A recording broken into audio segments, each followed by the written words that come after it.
Hello guys! Nakain na tayong ginawa ko kaganinang itlog na Shanghai. Ulamin ko sana to. Kaso ano oras na, hapon na. Ginawa kong snack. Ganito.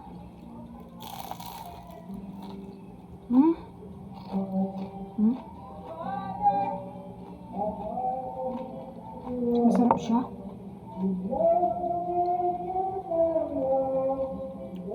So, saan mo gumawa na ito? Shanghai na itlog. Kasi karamihan gawa ko, Shanghai na giniling ba? Ganito kalaki.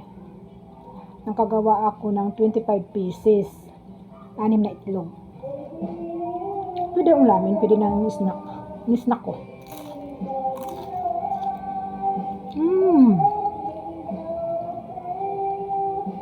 Sarap.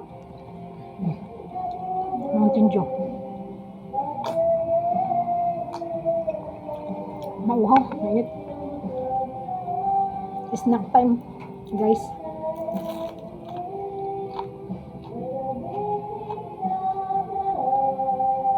Murang itlog kasi sa giniling. Ito na lang gagawin ko sa New Year. Masarap. Tipid pa. See you. God bless you.